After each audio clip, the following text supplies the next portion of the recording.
Minimum 30 kilometers per day. That was our goal. I hesitated whether I could do it or not.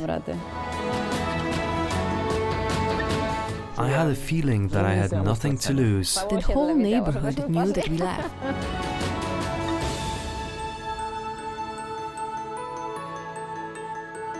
I still remember it as if it was yesterday. It was a Saturday. On Monday, Holy Week began, and it was the first sunny Saturday. The sun came out, and suddenly it turned out that spring was very close. I knew that spring would be here soon, and it was around the corner. Essentially, Santiago de Compostela was supposed to be the goal of our journey. However, after a conversation with my cousin, with whom I talked to on the phone, and told him I was going to Santiago de Compostela, he looked at the maps and said, "Listen, it is only 460 kilometers from Fatima." So suddenly I started to hint at it to my family. Everyone thought I was crazy. When did Karol come and say he was going on a pilgrimage? Such a long pilgrimage. What did you think? I thought to myself that he wanted to do something that I wanted to do, just not in Poland. I never thought about it because it always seemed to me that it was beyond my strength. But I always wanted to go to Santiago. At the beginning, I was a little jealous because it did not occur to me that I could accompany him and walk with him. When I finally made the decision, I shut down my company, put my car up for sale, took care of all matters that were unfinished, such as the bank or some other unpleasant issues. If I was to be gone for half a year, I would not like to burden anyone with what was in fact mine. Weren't you afraid that you shut down the company, sold your car, so then you practically had nothing? But going on the road on foot, weren't you scared of what would happen when you came back? No.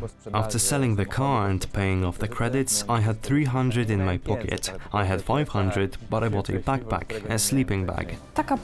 Such a journey, so long on foot, just two of you, you a woman. Weren't you afraid that something could happen on the way?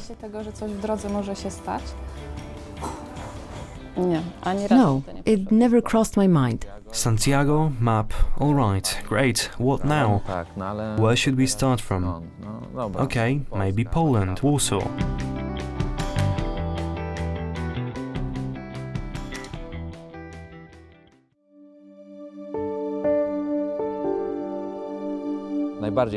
We were most afraid of the Czech Republic because only 10% of the population is Catholic.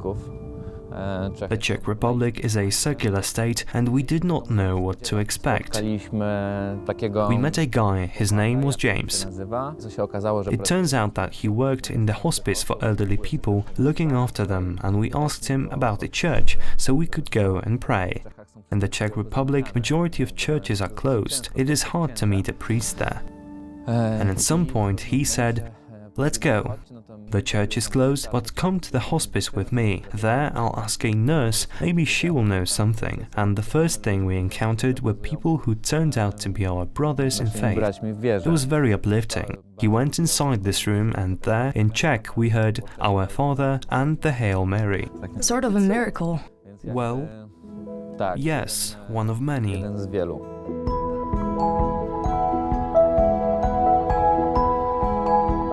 As I mentioned about the pilgrimage at the Capuchin Friars Church on Miodowa in Warsaw, they took care of the homeless. I showed pictures to them. All of a sudden, from the room I hear, "Look, it's just like us, just the way we slept many times before." Sometimes we did not realize the conditions in which we were sleeping. Tell me from the point of view of a woman how a pilgrimage is, because it is generally perceived that women are less willing to sleep in harsher conditions, yet you slept under the open sky. At some point, the mental barrier is broken, and it doesn't matter anymore whether it is a 4-star hotel or the sky under the stars. I don't even know when the barrier resolved in me, because at the beginning it was indeed hard for me. So there were moments when Karol was planning the night and you said, "I will not sleep here." It was more like, "Karol, at least make sure there's a bathroom." We were looking for a place to spend the night. As we walked, we saw a castle in the distance. I said to my sister, "Listen, look there, we will sleep in this castle tonight."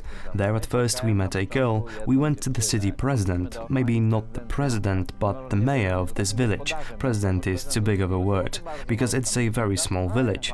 Well, this lady said that she actually does not have anything for us, however, when it comes to sleeping, she would show us one place.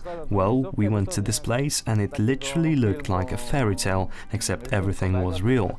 Beautifully trimmed grass, small castle, a nice pond. Not only did we spend the night in this beautiful place, we also had a bathroom. I am not saying we always had a shower, bathroom or anything of that sort, but in France, very often we slept in a tent. We walked through small villages and not cities, and I was surprised how clean the public bathrooms were. I even learned how to take a shower in a sink. So if you set your mind to do something, you can achieve anything.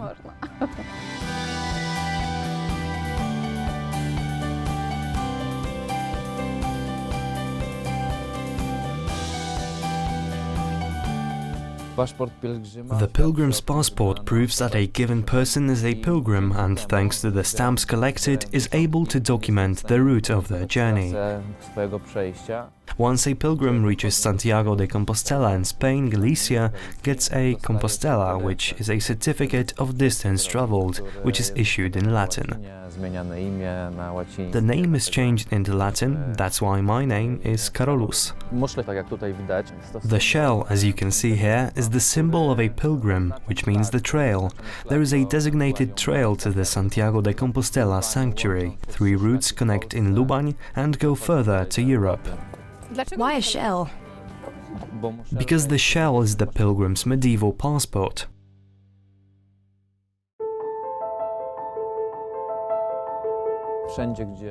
Wherever we came upon either a statue of Mother of God or a church of Our Lady, there we were guaranteed food and a place to sleep. Just like that. One day it was about 10 AM, and it was in France, about 300 kilometers before the Spanish border. We entered the village and there was a church, and in front of the church, the figure of Mother of God. For about a month and a half I looked for shoes, as my pair had worn out. On that day I prayed for shoes, as it was really hard to walk in them. I walked into the church and prayed there. My sister walked out. In front of the narthex was a table, on the table a book in which the visitors could sign in and write a request for a prayer. I walked up to the book to sign in, and underneath was a shelf. On that shelf was a bag, black, non-transparent shopping bag. So I said, alright, I will look inside. As I open the bag, I see shoes, the same brand as mine. My exact size. They were used, however, I've never had better shoes in my life.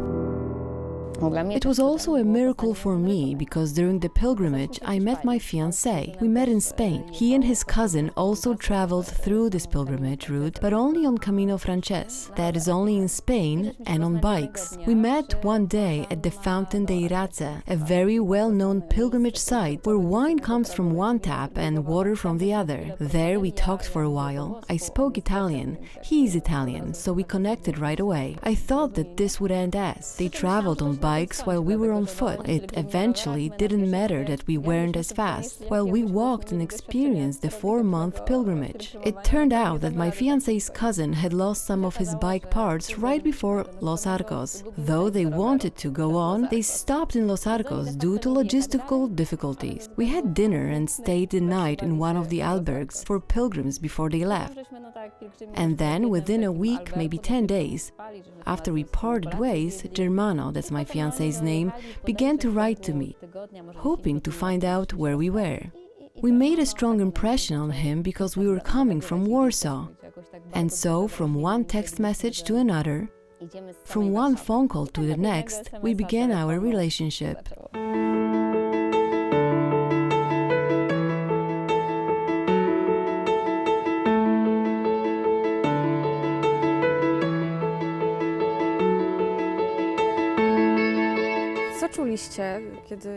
How did you feel when you reached the end of your journey at Fatima, after half a year on the road?